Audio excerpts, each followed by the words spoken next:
Tu veux te lancer dans la création de ta micro-entreprise, mais tu te demandes combien ça coûte? Tu es au bon endroit parce que dans cette vidéo, nous allons répondre à toutes ces questions. Dans un premier temps, je vais passer en revue l'ensemble des coûts légaux obligatoires que tu vas devoir assumer avec ta micro-entreprise. Ensuite, je te parlerai des outils que je te conseille d'avoir et certains qui sont obligatoires. Et enfin, on terminera la vidéo avec deux exemples d'entrepreneurs que j'ai étudiés. L'un qui est développeur informatique depuis 1 an et l'autre qui vend des produits pour bébés dans une boutique à Nancy depuis 3 ans. Dans cette vidéo, je vais évoquer pas mal de sujets, donc on va ajouter plein de liens dans la description qui vous seront utiles par rapport aux différents sujets pour les approfondir, donc n'hésitez pas à aller checker la description si vous souhaitez approfondir certains sujets.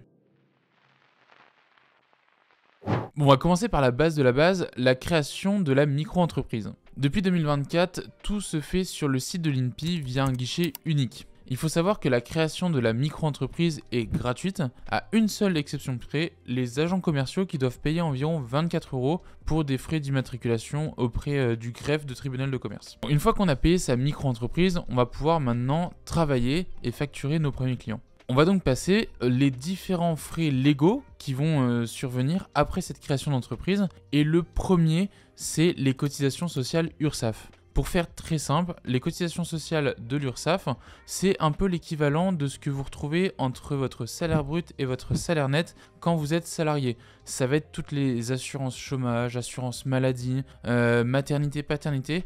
C'est tout ça que l'on finance via les cotisations sociales de l'URSSAF. Alors, ces cotisations, elles sont calculées par rapport à votre chiffre d'affaires. On va prendre un pourcentage tous les mois ou tous les trimestres de ce chiffre d'affaires. Alors, ici s'affichent à l'écran les différents taux de cotisation par rapport au type d'activité que vous exercez. C'est très important de définir votre type d'activité. Par exemple, si vous êtes développeur informatique, ça sera de la prestation de services BNC, donc des bénéfices non commerciaux. Si vous faites de l'achat-revente, ça sera de l'achat-revente de marchandises dans la catégorie BIC. Et si vous êtes un artisan, par exemple, ce sera de la prestation de services artisanale.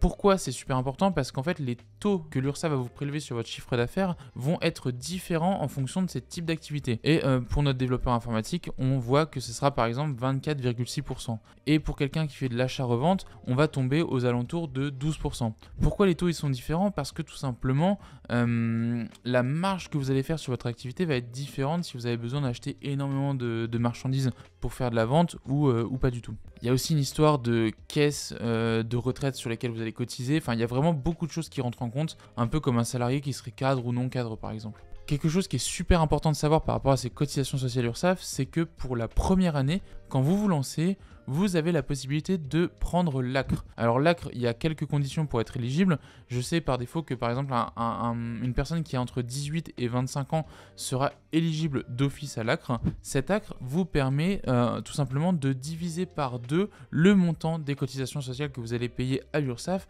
la première année de votre activité. Donc je vous invite à faire le test d'éligibilité sur le site de l'URSSAF pour savoir tout simplement si vous pouvez avoir cet ACRE, et il faudra alors la demander au moment de créer votre entreprise. On enchaîne ensuite avec les différentes taxes qui vont venir s'ajouter au moment que vous allez déclarer votre chiffre d'affaires à l'URSSAF. On commence par la taxe pour la contribution à la formation professionnelle. Donc là encore, vous voyez que les taux y diffèrent en fonction de votre type d'activité. Cette taxe, elle va vous permettre de financer des formations, et ce qui va être prélevé va directement en grande partie arriver sur votre compte professionnel de formation. Ensuite, également au moment de déclarer votre chiffre d'affaires, vous allez avoir la taxe pour frais de chambre consulaire. Alors ça, c'est vraiment un petit peu particulier aux activités commerciales et artisanales, et les personnes qui relèvent de l'URSSAF, donc les prestations de services BNC, ne paient pas cette taxe. À savoir que la taxe, elle est payée à partir de 5 000 € de chiffre d'affaires par an, et du coup vous voyez également les différents taux en fonction de votre particularité de type d'activité. Donc là, on vient de faire l'ensemble des frais que vous allez payer, des taxes que vous allez payer au moment où vous allez déclarer votre chiffre d'affaires. Une peut venir se rajouter, c'est les impôts. Alors les impôts en micro-entreprise, vous avez deux choix. Soit vous optez pour le versement libératoire, soit pour l'imposition sur le revenu classique comme un salarié. Je vous explique tout de suite la différence. L'imposition libératoire, en fait, c'est un peu le prélèvement à la source d'un auto-entrepreneur. C'est-à-dire que tous les mois, au moment où tous les trimestres, au moment où vous allez déclarer votre URSSAF, on va venir vous prélever un pourcentage, donc là en fonction également du type d'activité que vous voyez à l'écran, de votre chiffre d'affaires. La particularité de ce versement libératoire, c'est que votre foyer fiscal doit avoir certaines particularités au niveau des revenus. Donc là, on va se baser sur l'année N-2. Je ne sais pas pourquoi ils ont choisi N-2, mais c'est comme ça. Et on va voir combien votre foyer fiscal a gagné en année N-2. Là, vous voyez les différents montants en fonction tout simplement de votre foyer fiscal. Donc si vous êtes seul, en couple ou en couple avec 2 enfants par exemple, et vous ne devez pas dépasser ces montants pour pouvoir bénéficier du versement libératoire. À savoir que le versement libératoire, il est très avantageux si vous faites beaucoup de chiffre d'affaires. Donc il me semble que c'est aux alentours de 25-30 000, c'est un calcul à faire tout simplement, que ça commence à devenir avantageux. Donc si vous faites 200 000 € la première année, vous allez payer énormément moins d'impôts que si vous avez choisi l'imposition classique. Donc ce versement libératoire avec les différents taux en fonction de votre type d'activité, il est prélevé directement au moment des cotisations URSSAF et il est ferme et définitif, c'est-à-dire que vous ne pourrez pas obtenir de remboursement. Donc si par exemple vous faites 5 000 € de chiffre d'affaires, à l'année, vous n'auriez pas payé d'impôt si vous auriez choisi l'imposition classique. L'imposition libératoire, vous allez payer donc en fonction de votre type d'activité 1, 1,7 ou 2,2%, et cela vous ne pourrez pas vous faire rembourser même si vous êtes en dessous du barème de l'imposition classique. Et du coup, pour l'imposition classique, comment les impôts ils calculent? Alors là, c'est pareil, c'est la même chose que pour un salarié. On rentre, vous savez, dans les différents barèmes de l'impôt sur le revenu, sauf que on va pas prendre le chiffre d'affaires complet. C'est-à-dire que les impôts ils vont faire un abattement, toujours en fonction du type d'activité, parce que charges différentes, besoins de fonctionnement différents tout au long de l'année. Donc là, on a les différents taux d'abattement qui s'affichent en fonction de votre type d'activité. Je gagne 100 000 €, je suis en activité de vente, je vais abattre 71% de ce chiffre d'affaires. Donc c'est-à-dire que mes impôts ne seront calculés que sur 29 000 €. Vous voyez que ça va complètement changer le calcul et c'est pas sur 100 000 qu'on va vous imposer. Donc c'est des calculs à faire, voir si c'est plus avantageux pour vous le versement libératoire en fonction de vos prévisions, mais normalement c'est toujours plus avantageux. Voilà, le gros bébé cotisation sociale URSSAF, impôts est terminé. Maintenant on va passer sur les services qui sont obligatoires et les autres taxes que vous allez devoir payer. Un service qui est très peu connu mais qui est obligatoire quand on est micro-entrepreneur, c'est un service à la médiation de la consommation. En gros, quand vous proposez des prestations de services ou de la vente à des particuliers, vous devez proposer un service de médiation à la consommation quand il y a un problème. À savoir que ce service, il coûte entre 50 et 300 € par an en fonction de ce que vous allez trouver, donc c'est une cotisation annuelle. Ensuite, on passe à, je pense, la taxe qui énerve le plus les micro-entrepreneurs, c'est la CFE, la cotisation foncière des entreprises. Alors, celle-ci, elle dépend de votre commune, de votre chiffre d'affaires et voilà. Donc là, en gros, c'est un calcul à faire. Les fourchettes sont très larges parce que ça va dépendre de ce que votre commune a fixé et de la taille de votre local également. Donc vraiment là, c'est compliqué de vous donner combien c'est, mais en général, quand on est micro-entrepreneur, on se situe aux alentours de 500 € par an. À savoir que vous êtes exonéré d'office la première année. Vous êtes également exonéré si vous faites moins de 5 000 € de chiffre d'affaires à l'année et dans certaines communes, notamment les zones de revitalisation rurale, les zones de franchise urbaine, c'est ça. Certaines zones comme ça, donc normalement dans des contrées un petit peu reculées où j'ai grandi, nous ne payons pas de cotisation foncière des entreprises, tout simplement pour venir attirer plus d'entreprises sur le territoire. Donc il y a cette exonération qui marche. Le dernier point de ces aspects légaux, c'est la TVA. Alors à savoir qu'en micro-entreprise, de base, vous êtes en franchise en base de TVA. C'est-à-dire que vous allez facturer vos clients, que ce soit des particuliers ou des entreprises, en hors taxe. Vous n'allez pas ajouter de TVA. La contrepartie à tout ça, c'est que vous n'allez pas pouvoir déduire la TVA quand vous faites des achats professionnels. Par exemple, j'achète un ordi, je paye 600 € de TVA dessus, et ben je ne peux pas le déduire de ma TVA. L'avantage, c'est que ça vous permet d'être plus compétitif avec des entreprises qui doivent facturer la TVA. Vous allez quand même économiser en fonction de ce que vous faites, 20, 10 ou 5,5%. Enfin, vous allez faire économiser à votre client ces taux-là. Donc c'est pas négligeable. Voilà, vous avez survécu aux frais légaux. Maintenant, on passe aux outillages qui sont obligatoires et aussi ceux que je vous recommande de prendre pour votre activité. Alors le premier, quelque chose qui n'est pas obligatoire, mais que je vous conseille fortement, c'est d'utiliser un compte bancaire dédié à votre activité. Si vous voulez pas prendre de compte professionnel, c'est pas forcément très grave, mais prenez un compte au moins qui sera dédié qu'uniquement à votre activité. Ça vous facilitera forcément la comptabilité, même si un compte pro reste le plus adapté. À savoir que depuis 1 an, vous devez avoir la mention EI dans votre compte dédié à votre activité, et certaines banques n'acceptent pas de mettre cette mention EI, sauf si c'est un compte professionnel. Donc là, maintenant, vous allez plus trop avoir le choix d'ouvrir ce compte professionnel. À savoir qu'un compte professionnel coûte environ 10 € par mois, donc c'est pas énorme comme dépense. Il n'est pas obligatoire, sauf si vous dépassez 2 années consécutives 10 000 € de chiffre d'affaires. Donc ça veut dire que vous pouvez attendre la 3e année avant de vous équiper de ce compte bancaire. Mais voilà, je vous conseille pour une comptabilité simplifiée, pour des contrôles fiscaux simplifiés, de vraiment prendre ce pli dès le début. Et 10 € par mois, c'est pas non plus énorme pour tout ce que ça va vous apporter en termes de simplification par la suite. Ensuite, un autre truc que je peux que vous conseiller de prendre, c'est les assurances professionnelles, et notamment la RC Pro. Alors la RC Pro, c'est tout simplement de la responsabilité civile professionnelle. Je vais prendre un exemple tout bête, je suis développeur web, je casse la base de données en production d'un de mes clients. Là, les frais que le client va générer pour réparer peuvent être couverts dans le cas d'une RC Pro. Donc rien n'est obligatoire sur ça, mais je vous conseille énormément de prendre cette responsabilité civile professionnelle. Par contre, attention, en fonction de votre métier, vous pouvez avoir l'obligation de prendre certaines assurances. Je vais prendre des exemples très précis. Pour les artisans, vous devez prendre une assurance décennale pour les travaux. Par exemple, vous êtes maçon, vous faites une maison, vous devez avoir une assurance décennale pour couvrir les chantiers que vous allez faire. Vous faites du transport de personnes, vous devez avoir une assurance pour transporter ces personnes, donc dans tout ce qui va être transport. Pour les décennales, ça va coûter relativement cher. Je n'ai pas de tarif parce que ça dépend vraiment de votre activité, mais là, il va falloir sortir un bon billet, malheureusement. En revanche, pour une assurance RC Pro, il faut compter 20 € par mois, donc c'est quelque chose qui reste très accessible pour ce que ça peut vous offrir en cas de pépin avec un de vos clients. Ensuite, on passe à la bête noire des entrepreneurs quand ils se lancent, la facturation et la comptabilité. À savoir qu'actuellement, dans la loi, rien n'oblige de prendre un logiciel de facturation et de comptabilité, mais ça va changer en 2027.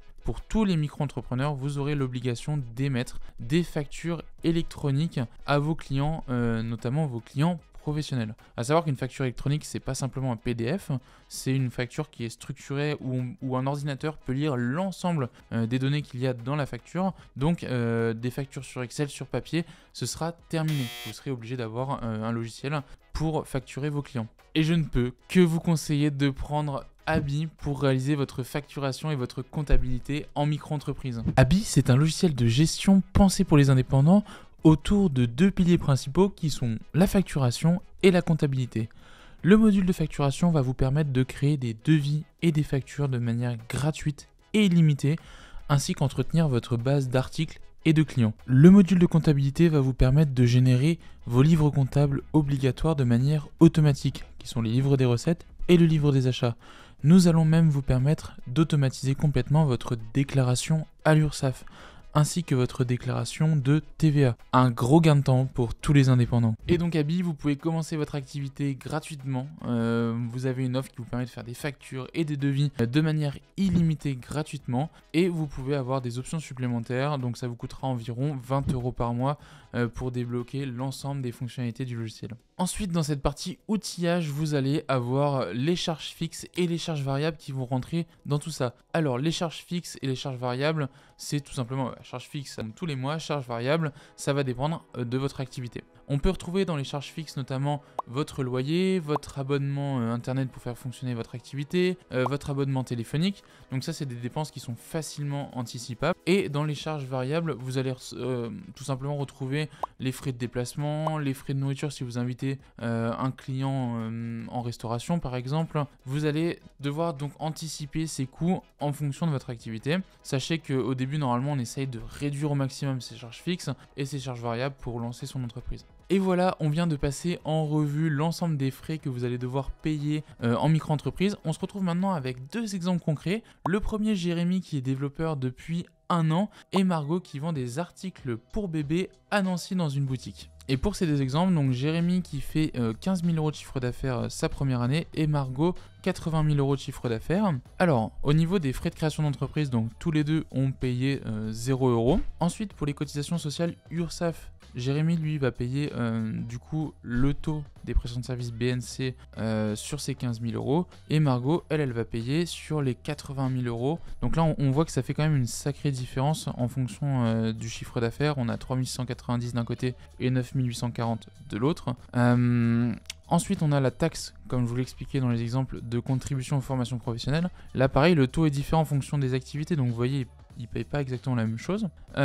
Jérémy, lui, il est développeur, donc il ne va pas payer de taxes pour frais de chambre consulaire, parce que comme je vous l'ai dit, il est à l'URSSAF, donc il n'y en a pas. Par contre, Margot, elle est régie par le greffe du tribunal de commerce, donc elle aura cette taxe à payer. Ensuite, Jérémy, lui, il a pu prendre ce versement libératoire, donc il va payer 330 € d'impôt sur ses 15 000 €. Donc il aura payé tous les mois de l'année. Vous voyez que c'est pas forcément super avantageux quand on est à des petits montants de chiffre d'affaires, parce que là, s'il aurait pris l'impôt sur le revenu classique, il n'aurait pas payé d'impôt. Donc c'est des calculs qui sont à faire en fonction de ce que vous projetez de faire à votre première année. Ensuite, au niveau de l'impôt sur le revenu, donc Margot, elle a l'imposition classique. Donc on a pris les 80 000, on a fait l'abattement de 71% et du coup on se retrouve avec 1030 € d'impôt en fonction tout simplement du barème progressif de l'impôt sur le revenu. Ça, vous pouvez faire des simulations sur le site des impôts, je vous le mets évidemment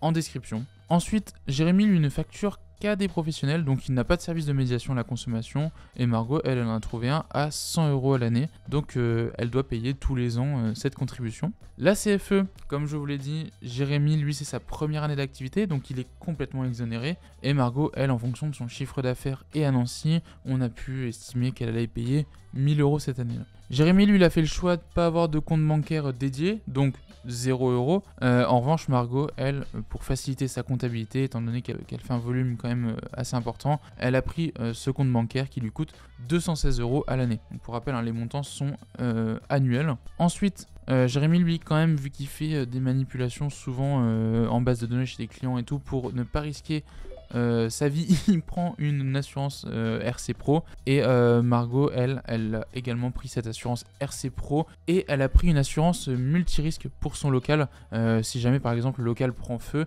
que sa marchandise puisse être tout simplement assurée, donc elle se retrouve à 840 € par an. Ensuite, ils ont tous les deux pris habits pour leur première année. Jérémy a pris le forfait Start et Margot le forfait Pro qui lui permet de gérer l'ensemble de son activité super simplement. Donc on se retrouve à 130 et 216 €. Ensuite, Jérémy, il a des charges fixes. Alors là, ça va être son local pour travailler parce qu'il aime bien aller en coworking. Ça va être son abonnement internet. Voilà, donc c'est vraiment les frais qui vont être inhérents à son activité de développeur. Par contre, Margot, vous voyez qu'elle a 46 000 € de charges fixes. Alors pourquoi j'ai mis charges fixes? J'aurais pu les mettre dans charges variables, mais j'ai pris toute la marchandise qu'elle doit acheter pour vendre ses articles pour bébé. Donc là, on se retrouve vraiment, vous voyez, en fonction de l'activité. C'est pour ça que l'abattement sur les impôts, sur les cotisations sociales URSSAF va être complètement différent, parce que là, on se retrouve quand même avec deux activités qui se gèrent complètement différemment. Et en charge variable, donc Margot, elle a aussi son local pour vendre ses articles. En charge variable, ici, on va retrouver les frais de déplacement. Et pour Margot, ça peut être des frais de déplacement également, si elle a invité un fournisseur à manger, etc.